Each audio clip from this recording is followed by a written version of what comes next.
वालेकुम स्टूडेंट्स हम chapter number 1 class 9 का टॉपिक नंबर 1 पढ़ने जा रहे हैं, जिसमें हमारे पास सबसे पहले है इंट्रोडक्शन ऑफ कंप्यूटर या व्हाट इज़ कंप्यूटर। कंप्यूटर है क्या चीज़। तो हमारा उसमें सबसे पहले जो टॉपिक है वो introduction of computer. Introduction of computer में सबसे पहले हमारे पास आ जाती है डिफिनेशन कंप्यूटर की कि कंप्यूटर है क्या चीज़ है। अब हमने साथ साथ इसको डायग्राम बना के ईजी वे में स्टूडेंट्स को समझाने के लिए थोड़ा ईजी वे यूज़ किया है कि how to define a computer in a diagrammatic form such as abhi computer is an electronic machine. They take data, inputs, process it and given output. अभी इसका मतलब समझते कि मतलब इसका है कि इसका मतलब ये कि कंप्यूटर एक इलेक्ट्रॉनिक मशीन है जिसको हमने इनपुट देना होता है। हम उसको इनपुट देते हैं, इसका इनपुट जाता है।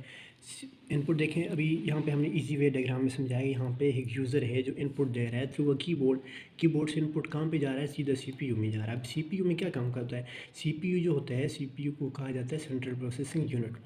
अब सेंट्रल प्रोसेसिंग यूनिट का क्या करता है, सेंट्रल प्रोसेसिंग यूनिट करता है प्रोसेस करता है। प्रोसेस करने के बाद ये जो हमारे पास आउटपुट होता है, आउटपुट मॉनिटर की स्क्रीन पे नज़र आता है। मॉनिटर की स्क्रीन पे हमें क्या नज़र आता है, आउटपुट होता है। अब इजी वे में ये हो गया, computer is an electronic machine that take data, process on it and given output. अभी उसने हमें इनपुट दिया, सीपीयू में प्रोसेस होने के बाद उसका हमें आउटपुट मिल गया। तो ये थी हमारी कंप्यूटर की इंट्रोडक्शन। अभी कंप्यूटर के इंट्रोडक्शन के बाद हमने जो हमारा कंप्यूटर के इंट्रोडक्शन के बाद नेक्स्ट टॉपिक है हमारा हिस्ट्री ऑफ कंप्यूटर। अब हिस्ट्री क्या है जी, कि वो तारीख जहाँ से कंप्यूटर की जनरेशन्स का आगाज़ हुआ, कंप्यूटर इन्वेंट हुआ, उसके बाद किस किस मराइल से कंप्यूटर गुजरा। तो हमारे पास उसकी जो सबसे पहली जनरेशन थी वो थी फर्स्ट जनरेशन ऑफ कंप्यूटर। और इस जनरेशन का जो टाइम पीरियड था वो था 1940 टू 1956। अब 1940 टू 1956 में जब कंप्यूटर की पहली जनरेशन आई तो कंप्यूटर में नावाडे अब कंप्यूटर के अंदर क्या यूज़ हो रहा है, आईसी मतलब इंटीग्रेटेड चिप यूज़ हो रही है, माइक्रो प्रोसेसर यूज़ हो रहा है। उस टाइम में हमारे पास क्या चीज़ यूज़ होती थी, उस टाइम में हमारे पास वैक्यूम ट्यूब यूज़ होती थी। वैक्यूम ट्यूब हमारे पास यूज़ होती थी एज अ प्राइमरी टेक्नोलॉजी। उसके बाद है computer are very large, slow and expensive. अभी ये देखें, लार्ज, स्लो, एक्सपेंसिव, हमने साथ साथ इसकी डायग्राम भी बना के दिखाई हुआ है कि ये कितना बड़ा था, इस कितना एक ह्यूज साइज़ था, और ये बड़ा होने के साथ साथ महंगा भी था, बट ये बहुत स्लोली काम करता था। और इसके बाद है कि example of Unix and UNIVIC number 1 use the machine language IA 1 and 2 for a programming. अभी आपको पता है कि कंप्यूटर बेसिकली कौन सी लैंग्वेज समझता है, बाइनरी लैंग्वेज समझता है। बाइनरी लैंग्वेज में कौन सी लैंग्वेज आती है, बाइनरी लैंग्वेज में जो होती है 0 और 1, मतलब कि यस और नो। कंप्यूटर अदरवाइज इसके अलावा कोई लैंग्वेज नहीं समझता विदाउट 0 और 1 के। अब फर्स्ट जनरेशन कंप्लीट होने के बाद उसके बाद कंप्यूटर की सेकंड जनरेशन आई जी। सेकंड जनरेशन में क्या हुआ, सेकंड जनरेशन पहले जनरेशन में हमारे पास वैक्यूम ट्यूब यूज़ हुई, वैक्यूम ट्यूब। और सेकंड जनरेशन जो है, सेकंड जनरेशन में instead of vacuum tube we use a transistor को यूज़ किया गया किसकी जगह, वैक्यूम ट्यूब की जगह। और इसका टाइम पीरियड था 1956 टू 1963। मतलब कि फर्स्ट जनरेशन 1956 के ख़त्म होती जब सेकंड जनरेशन आई, तो वो 1956 से 1963 के दरमियान इसका टाइम पीरियड है। अब ये देखें, पहला वाला क्या था, हमारे पास जो फर्स्ट जनरेशन थी इसका कंपैरिजन करते हैं, ये लार्ज साइज़ में था। और जो सेकंड वन है smaller, faster and more reliable compare to the first generation. मतलब कि पहली जनरेशन की निस्बत की छोटा था, मोर रिलायबल था। रिलायबल और अनरिलायबल दो वर्ड है। रिलायबल का मतलब होता है ऐसी चीज़ जो भरोसे के काबिल हो, जिस पर यकीन किया जा सकता है, और अनरिलायबल जिस पर यकीन नहीं किया जा सकता, कभी भी ख़राब हो सकती है, वो फर्स्ट जनरेशन थी। और इसमें तीसरा हमारे पास था consume a less power and generated a less heat. मतलब इसको चलाने के लिए हमें थोड़ी अमाउंट में लाइट या पावर चाहिए होती थी, जिसके ज़रिए ये चल सकता था। साथ साथ हमने इसकी डायग्राम भी यहाँ पर ड्रा की है, जिससे आसानी से स्टूडेंट्स को समझ आ जाए। और इसमें जी बेसिक लैंग्वेज, इसमें असेंबली लैंग्वेज यूज़ होती थी। अब हमारे पास उसके बाद है जी, इसके अंदर मैग्नेटिक मेमोरी यूज़ होती थी डेटा को स्टोर करने के लिए। उसके बाद है थर्ड जनरेशन। अब थर्ड जनरेशन में क्या होता है जी, अब थर्ड जनरेशन हमारे पास जो सेकंड जनरेशन थी उसमें ट्रांजिस्टर यूज़ हुआ। अब थर्ड जनरेशन में ये यूज़ हुआ इंटीग्रेटेड सर्किट IC।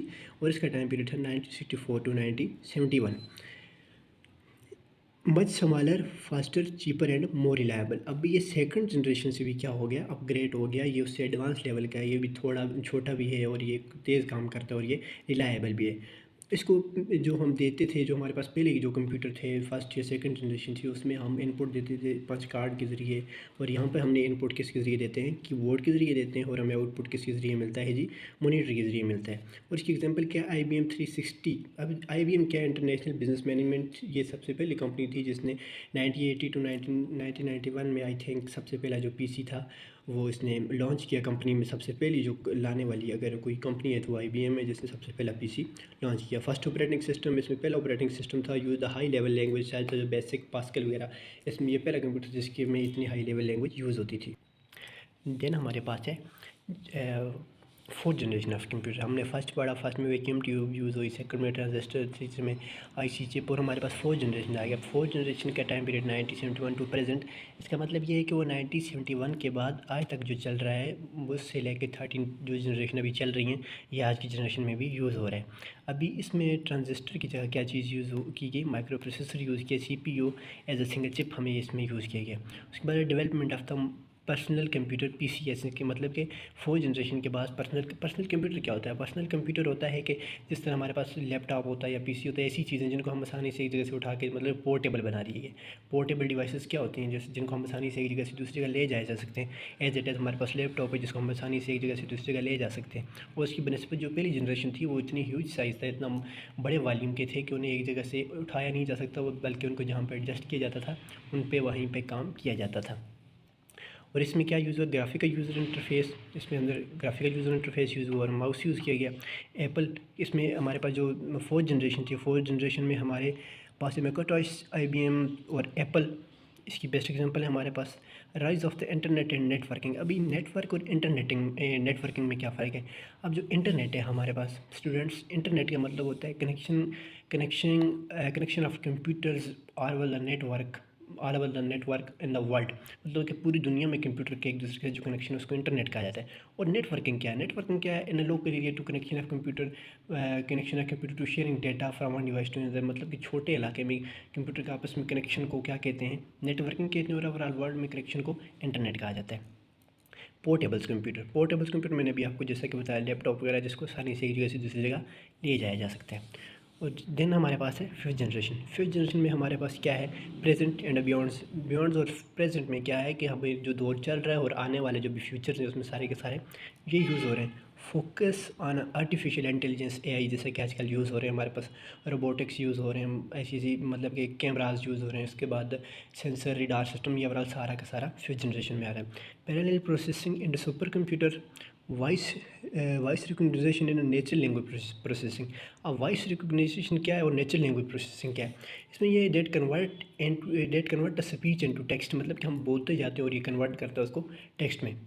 देन हमारे पास है natural language processing. Natural language processing क्या है कि ऐसी लैंग्वेज जो कंप्यूटर की समझ में नहीं आती, हम कंप्यूटर को जब बोलते हैं या हम बताते हैं तो वो natural language processor through AI उसको कन्वर्ट करता है मशीन लैंग्वेज में। देन मशीन लैंग्वेज, आपको पता है computer can easily understand and machine language, जब उसे मशीन लैंग्वेज समझता है तो हमें आउटपुट फिर वो हमें उसका आउटपुट देता है। तो हमारे पास इसके बाद quantum computing is a being research. उसके बाद है गोल हमारे पास क्या, date can think and learn, जैसे कि अभी हमारे पास ChatGPT, उसके बाद ग्रोक आ गया, जेमिनी आ गया, और ये सारी की सारी जितनी भी अब जनरेशन है ये फिफ्थ जनरेशन में आ जाती हैं, जिनको मतलब कि ये हम इनसे कोई चीज़ पूछते हैं तो ये थिंक करने के बाद हमें उसका प्रोसेस बताती हैं, उसका आउटपुट देती हैं। और ये किसी चीज़ को आप उसको टेक्स्ट फॉर्म में दे दें, उसको लर्न करके उसका हमें आउटपुट देते हैं। तो आज तो हमारा पहला टॉपिक था ये कंप्लीट हो गया, और नेक्स्ट टॉपिक तक